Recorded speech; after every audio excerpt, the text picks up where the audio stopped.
Welcome back to our travel series. Nandito tayo ngayon sa Zurich, Switzerland! So yes, we're gonna stay here for 3 days. And tara, samahan niyo kami. Let's explore. See you!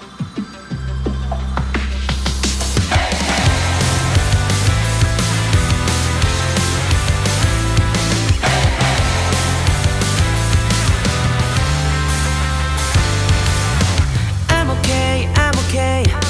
난 괜찮아. 이제 그만 날 피하지 마. 그 분명한 말도 안 돼. 나를 봐봐. 널 위해 많이 고민했어. So kakarating lang namin sa guys, train station. Yung check-in sa hotel 3 PM pa. Hanap muna kami ng luggage storage. So balikan namin kayo later. Hanap tayo ng guys, storage. Ay, ito meron. Kasya ba yung mga bag natin? Ayan marami. Kapag red ba, ibig sabihin, besets? I think. So, kailangan ng green. Ayan nakalagay. Nur Abhulung English. So, hindi siya pwede. Tingin tayo sa iba. Ay, wala. Ba't punuan? Puno sila. Baka meron pa dito. Meron pa dito. Puno lahat. Ay, ayun, may isa. Kasya ba? Sira.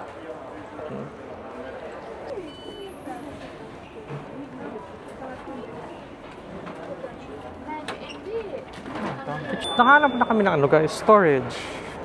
Medyo toxic lang. Marami kaso punuan. Friday kasi today, so baka maraming tao. So, let's explore. 우리는 언제나 영원해.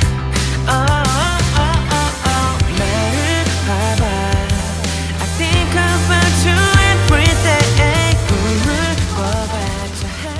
So guys, nakalabas na kami ng Central Station and naglalakad lang kami dito sa harap ng Zurich. So, yeah. First impressions, maganda, malinis.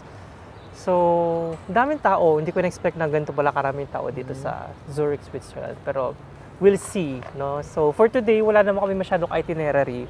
Maglalakad lang kami. Tomorrow, yung pupunta kami sa Interlaken. Interlaken. So, Tsaka pansin mo ba, parang may kakaibang... true, no? Parang... Oh, tsaka paglabas mo nung Central Station, walang kakaibang amoy. Parang malinis. So far, so good. Munich ba no? Is shaky. Baka mo. True, Ganun yung... malinis yung Oo, tapos ang hangin. daming mga birds, flowers. Tapos yung green, the green is greening. true. Galing. Tara, let's go. Wala tayong itinerary, but let's see. So,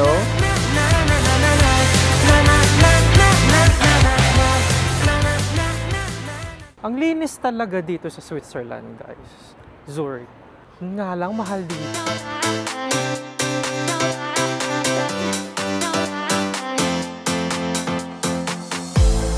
All the right words pours from your mouth. Madilim na naman po yung video natin, guys, kasi cloudy. Cloudy na naman po. Pero sana hindi uulan. According sa weather forecast, uulan siya. Pero I hope na hindi uulan. So, ganda. Ayan o. Ring Lake. Tapos dun yung mga churches. Nice. Ang daming trams. No? Ang daming trams dito. Sa streets nila. Nice. First order of business. Lunch. What do we have? Saan tayo? McDo. McDo. Dito na siya sa harap ng Hauptbahnhof, Central Station. Sabi nila masarap, pero mahal. No? Sobrang mahal. Kung kukompare mo siya sa Munich, guys, mahal siya dito. Mas mahal dito. May bayad yung ketchup. Sarap to. Ano yan? Cappuccino frap. Ang sarap. Parang siyang ice cream na.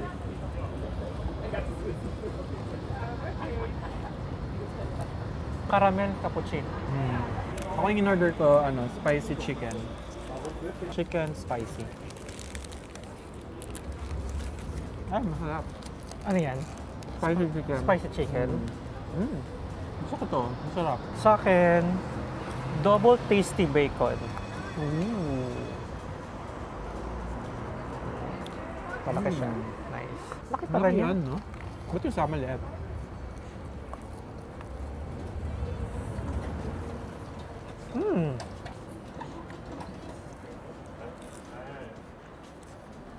What? Tastes like McDo. Nasa McDo. May kakaiba sa beef nila. Masarap. Masarap yung beef. Juicy siya. Nahulog siya, guys. Tanggal. Masarap yung sauce niya. Kasal kainin.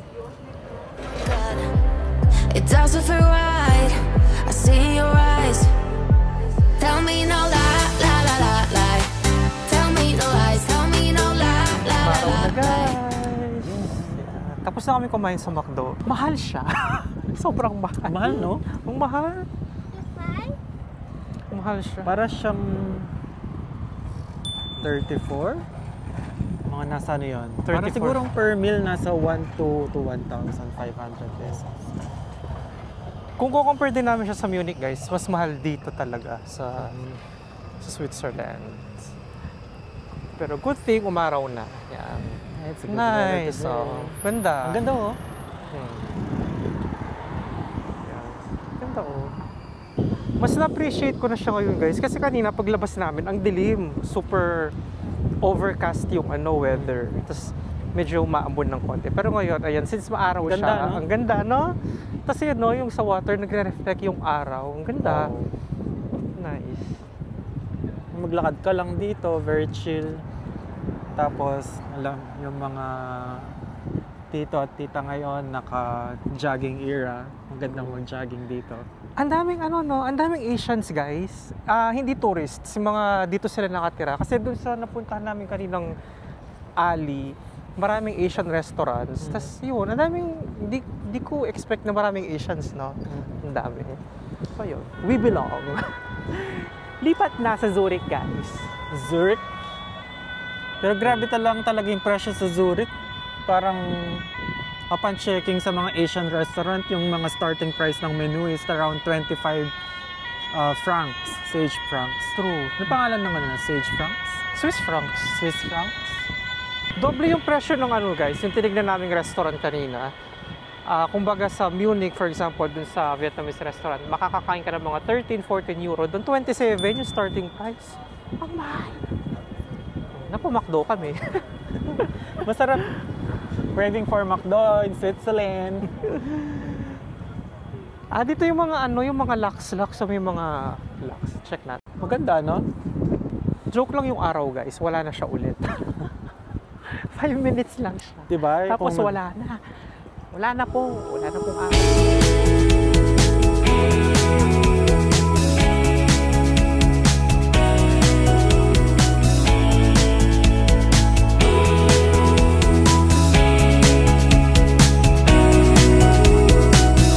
Watch out, this small world is closing in, no doubt. You've been Hindi ko na kayo nabalikan kanina. After namin sa city center, nag-check-in na kami sa hotel namin. Pangalan niya, Vision Apartments. So, ngayon lumabas na kami ulit. Tignan ko kung mabigyan ko kayo ng room tour. Si SU nag-book nun. Saan ka nag-book? Sa mismong website or sa Klook? Agoda. So, yun. Gahanap na kami ng grocery, guys, para meron kaming stocks. Tapos, bubalik na kami sa city center. By the way, yung hotel namin, around 15 minutes away siya from the city center. So, kailangan mag-train. Medyo malayo siya ng konti. Pero, okay lang kasi mas payapa dito. So, yun. Ito yung malit lang siya. Sa gas station. gas station siya. Oo. Meron ding Migrolino doon. Co-op. Sinilip lang namin yung co-op din sa tabi ng hotel. Ito siya. So, yun yung hotel. Katabi lang niya. Pero maliit lang siya, guys, kasi pang sa gas station lang. So, at least... Station, yun. Tapos, yung hotel namin, katapat lang niya yung yung train station mismo. So, tatawid ka lang, nandiyan ka na. Care of JM Builders. Shout out, Malu. Ayan, yan yung hotel, guys. Tapos, ayan na, yung train station. So, dadaan ka lang dito sa tunnel, akit ka, ayan na siya. Tapos, diretso na yung papunta ng city center. Around 15 minutes, no? 3 stops. Pwedeng tram din. Pwede ring tram, pero mas matagal, no? 35 minutes. So, mabilis yung train. Yun nga lang, yung interval, pag train, medyo matagal, no? Take me by my arm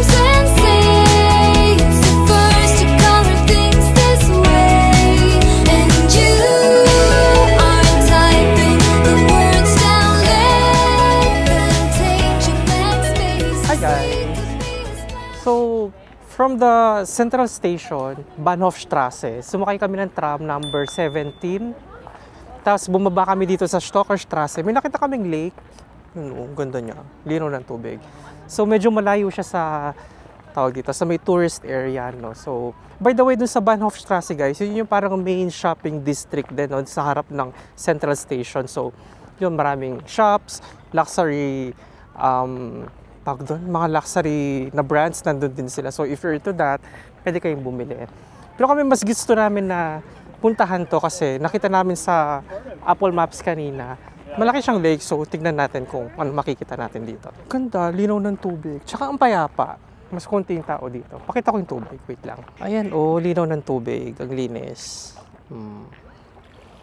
Nice. So guys, by the way, dito pala sa Zurich, marami kayong pwedeng gawin, no? Lalo na dun sa may city center, maraming churches, may mga museums. Pero kami, pinili namin na mas chill. Yung first day namin, chill lang kami dito. Kaya pinili namin na pumunta dito sa may lake kasi mas payapa. Doon kasi sa may, sa harap ng ano, ng tawag dito, ng Hauptbahnhof, Central Station, ang daming tao kasi nga nandun yung shopping street nila. So, kami mas payapa kami dito. Ayun, meron kaming hindi napuntahan. Gusto namin puntahan yung Lind Museum, yung chocolate. So, na sold out yung mga tickets. So, hindi namin siya napuntahan. So, kaya yung first day namin, ganito lang, chill, lakad-lakad lang. Hi guys, hello, it's me, SC. We're here in Zurich, Switzerland. Bali, first day natin dito. Napili namin yung Zurich kasi mas malapit siya sa Munich, Germany. Bali, first impression namin, paglabas mo ng Central Station, mabango siya, tapos sobrang malinis. And then, medyo busy paglabas mo, medyo busy, maraming tao pa din. Tapos yung daan, napansin ko, ang dami nilang tram dun sa labas. Tapos sobrang busy ng road. Hindi mo alam kung saan ka lilipat. Kung okay, nasan ba yung pedestrian lane. Tapos gusto kong lumipat sa kabila. Tapos meron palang pedestrian lane. Pero yung iba naman, walang pedestrian lane. Alam mo yun? Nakaka-confuse kung saan ka talaga lilipat. So explore mo lang yung Old Town. Tapos get lost. Wala kaming itinerary, pero yun. Hanggang sa nakapunta kami dun sa Lindenhof, surprisingly, na sobrang ganda.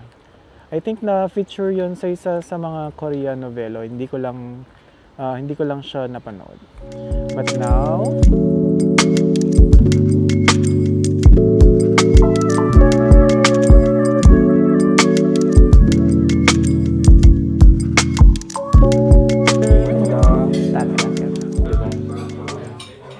so you just need the bread.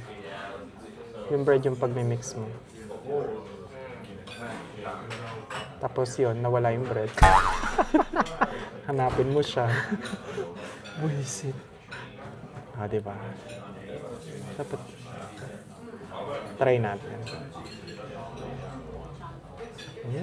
Parang mainit, no? Same.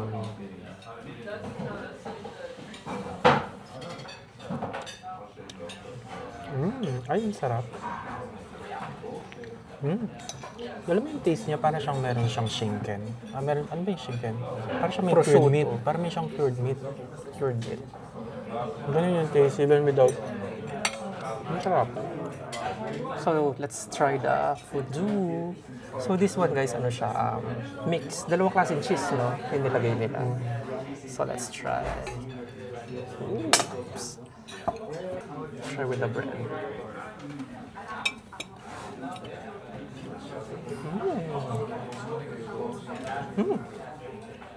Sarap ng cheese. Hindi siya ganun kaalat. Tsaka hindi siya ganun kaasim. Di ba yung ibang cheese maasim sila kapag naluluto? So, sakto na siya. Yummy!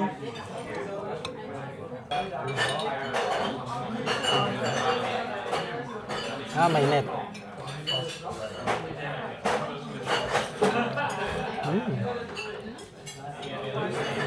Wow.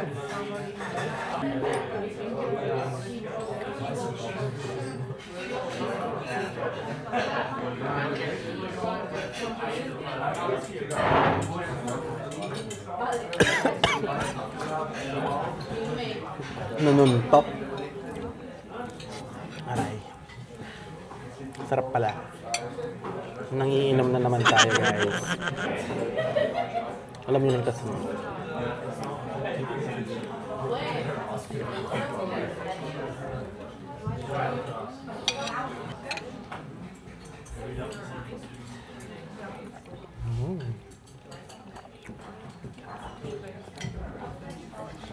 Alam mo, one word, parang ang calming ng ano, parang siyang comfort food, no?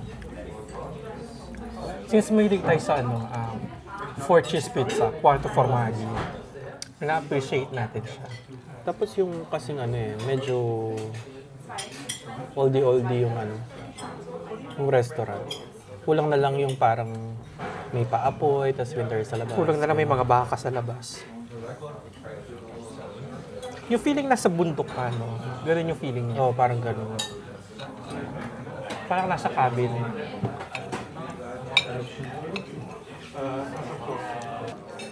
So, ayan na po yung after, guys. Naubos na po. Naubos na po ang cheese fondue. Masarap na.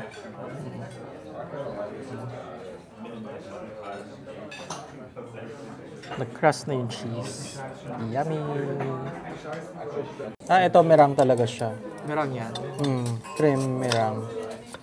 So, I think yung merang, mix mo sa mousse together and vanilla ice cream. Excited ako. Very classic yung tsura mo. Ba't ko din? Mainit yan.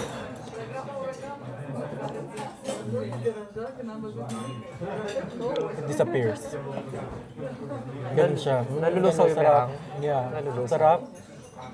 Ang galing ng ano, combination nila. Very light lang. Try mo. Try ko. Put some, a little bit. Mousse. Yeah. Vanilla. Tapos, huwag mong nguyain. It's like a cloud. Parang siyang cloud. It's cloud 9. Yummy! O, diba? Ang galing na. After ng cheese. Makes sense, no? Na ganun na merang siya. Tapos yung soft na texture. Di ba guys, yung Switzerland, famous siya sa chocolate. Yung mousse nilang.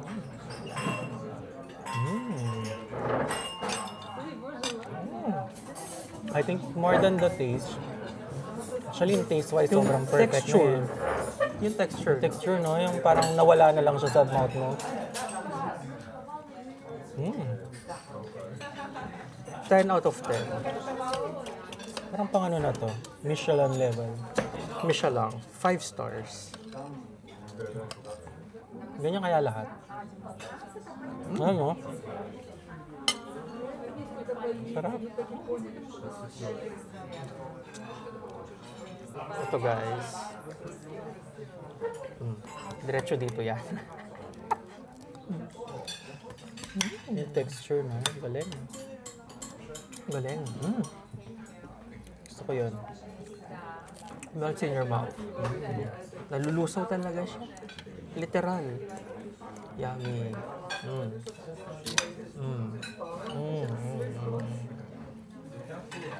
Meron siyang a little bit of density. Pero, Nakahati yan ha. Sa akin. Sa akin to. pero kung kanina dito. Baka lumipat siya bigla. Alam na this. Sarap. May nakagaw na po ng dessert, guys. So, akin yan. Hindi masarap. Hindi Walang masarap. lasa. Hindi daw masarap. Medyo mapait. So yun guys, worth it yung cheese fondue dito sa Switzerland. So, again, kung pupunta kayo dito, it's a must na i-try nyo siya.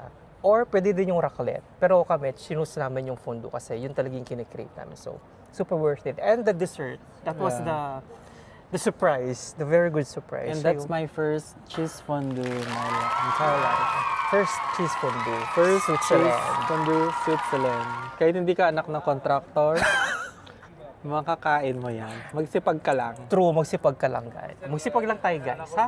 Hindi tayo anak ng mga contractors.